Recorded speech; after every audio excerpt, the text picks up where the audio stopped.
नाज़रीन, अस्सलाम वालेकुम रहमतुल्लाहि व बरकातुहू। आज मैं जो नुस्ख़ा आपकी खिदमत में पेश करना चाहता हूँ, उसका नाम मैंने ठंडी गोलियाँ रख दिया है।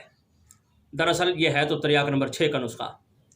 मैंने इसे ठंडी गोलियाँ रखा है क्योंकि अवाम जो है ना वो मुश्किल इस्तिलाहात को नहीं समझते, उनको समझाने के लिए ठंडी गोलियाँ नाम रखा गया। मेरे पास ये गोलियाँ हब्बे बारिद के नाम से बनाई जाती हैं। बारिद का माना ठंडा और हब का माना गोली होता है। अच्छा, यहाँ एक मैं इस्लाह भी करता चलूँ कि बाज़ लोग इसे हुब पढ़ते हैं, हब को हुब पढ़ते हैं, हुब्बे बारिद, हुब्बे बवसीर और फ़लाँ हुब और फ़लाँ हुब। ये हुब का माना मोहब्बत होता है भाई, और हब का माना होता है गोली। कुरान करीम भी कहता है इनबा व हब्बा व जैतून व नखला व हदाइक़ा गुलबा। ये हब का माना होता है दाना, गोली। तो ये जो गोलियां हैं, ये गोलियां गर्मी और खुश्की के अमराज का जड़ से ख़ात्मा कर देती हैं। ये जिस्म में इतनी रतूबत पैदा कर देती हैं कि सख्त से सख्त अमराज भी इसका मुकाबला नहीं कर सकती, भाग जाती हैं वो। अब मैं पहले वो नुस्ख़ा आपके गोश गुजार दूँ कि इसके बाद मैं आपको इसके फ़वाइद और खाने का एक जो मखसूस तरीका है ना वो भी आपको बताऊँगा। पहले नुस्ख़ा आप समाअत फरमा लें कि आक का दूध और नशादर ठीकरी, सुहागा बिरियाँ, ये 50-50 ग्राम लेनी है, और हल्दी साबित ये 100 ग्राम। बस ये नुस्खे के अज़ा मुकम्मल हो गए। तो ये जो हल्दी है ना, आपने ये इसको ना साबित लेना है। ये मैंने सुना है कि जो पिसी हुई हल्दी होती है ना, उसको रंग चढ़ाने के लिए उसके अंदर ये फटकड़ी भी मिक्स कर देते हैं, वज़न बढ़ाने के लिए या रंग चढ़ाने के लिए। तो यह आपने साबित ही लेनी है। साबित लेके ना इसे आपने ख़ुद पीसना है, ख़ुद इसे बारीक करना है। कूट लेंगे, आसानी से कूटी जाती है ये। अच्छा, सुहागा बिरिया जो है ना, सुहागे को आपने पहले बरियाँ करके ना 50 ग्राम आपने वज़न ले लेना है। अब ये बात मेरी मुकम्मल होगी। अब नौशादर है, हल्दी है और ये सुहागा है, इन तमाम को आपने पीस के बारीक करके इसके अंदर ना आपने ये जो आग का दूध होता है इसके अंदर डाल के आपने अच्छी तरह इसे मिक्स कर लेना है। मिक्स करने के बाद अब लोहे की कढ़ाई में इसे डालकर आग के ऊपर नीचे रखेंगे और नीचे हल्की हल्की जो है ना आंच ये आप जलाएंगे, ज़्यादा तेज़ आंच नहीं जलानी। अब आग का जो दूध है ना, ये इसको इन दवाओं के अंदर हमने जज़ब करना है। जब ये खुश्क होकर जज़ब हो जाए तो इसे उतार लें। याद रहे कि जलने ना पाए, इसे जलने नहीं देना। मुसलसल इसे चम्मच से हमने हिलाते भी रहना है, रख के छोड़ नहीं देना। दूध जज़ब होने की पहचान ये होगी कि दवाओं का जो रंग होता है ना वो हल्का स्याही माइल हो जाएगा। आग पे रखने के बाद इसे मुसलसल हिलाते रहेंगे, ये स्याही मैल होता जाएगा। हल्का जब स्याही मैल हो जाए तो इसे आपने उतार लेना है। बस ये मैं बारहा कहूँगा कि दवाओं को जलने नहीं देना। अच्छा, इस दवा की जो तैयारी में ना कुल मेरे ख्याल 8-10 मिनट 12 मिनट इतने खर्च हो जाते हैं, इससे ज़्यादा वक्त ही नहीं लगता। जब ये दवा तैयार हो जाए ना तो इसे बारीक पीस कर आपने चने के बराबर गोलियाँ बना लेनी है। ये गोलियाँ ये काले रंग की गोलियाँ बनती हैं, हालांकि इसमें काले रंग की कोई चीज़ भी नहीं है, लेकिन ये काले रंग की बनती हैं ये।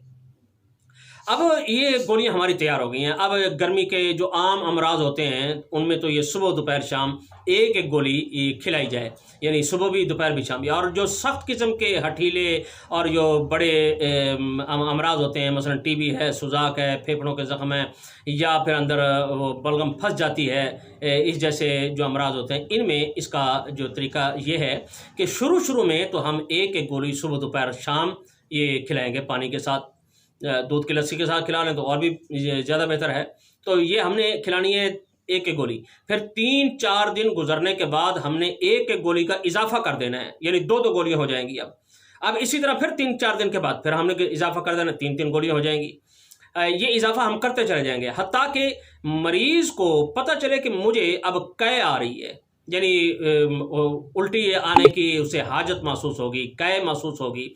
जब ये कै की हाजत महसूस हो या कै आ जाए तो अब आपने ऐसा करना है कि इस गोली की मिकदार आप कम कर देंगे, एक कम कर देंगे। फिर देखें अगर वो शिकायत करता है कि अभी भी मुझे यानी कै आ रही है या आ गई है कै, मिकदार और कम कर देंगे।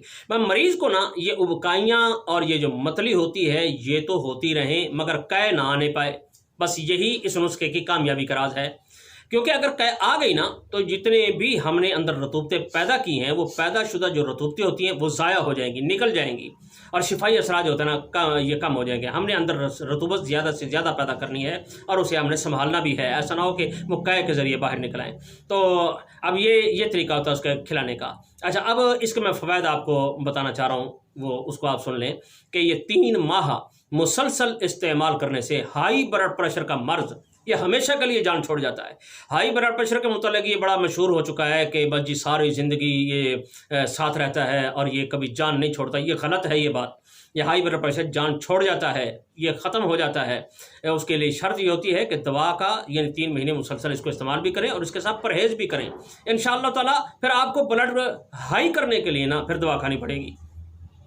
यानी ये ब्लड प्रेशर का जो एक तस्वुर कायम हो चुका है, ये कभी भी जान नहीं छोड़ता, ये बिल्कुल गलत है, ये जान छोड़ जाता है।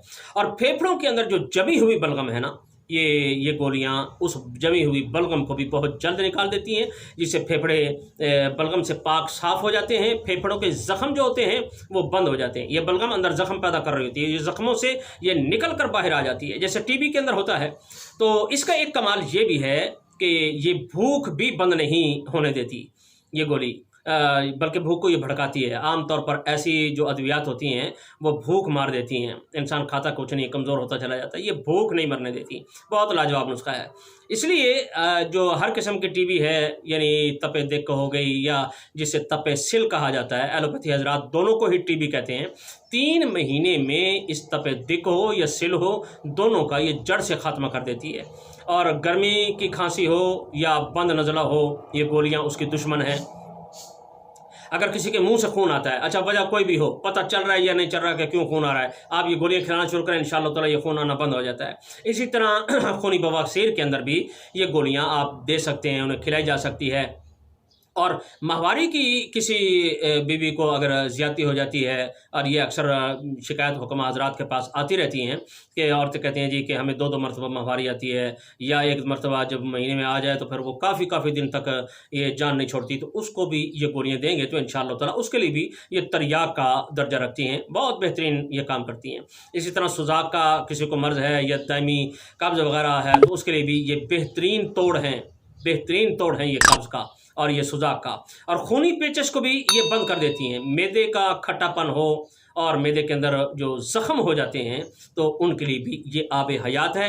इस जैसा लाजवाब नुस्खा आपको कोई भी नहीं बताएगा। ये तो हज़रत साबिर मुल्तानी रहमहुल्लाह ताला को दुआ करें कि अल्लाह ताला उनकी कब्र पे करोड़ों रहमतें नाज़िल फरमाए कि हुक्मा को वो सखी कर गए, हर हकीम को वो सखी कर गए। वो मुजर्रब नुस्खाजात आप तक जो पहुँच रहे हैं, ये तहरीक हज़रत साबिर मुल्तानी रहमहुल्लाह ताला की है। आखिर में दुआ है कि अल्लाह ताला मुझे भी, आपको भी और तमाम उम्मत मुस्लिमों को शिफाए कामला आजला मुस्तकिल्ला मुस्तमिर अता फरमाए। आखिर दावाना अल्हम्दुलिल्लाहि रब्बिल आलमीन। अस्सलामु अलैकुम व रहमतुल्लाहि व बरकातुहू।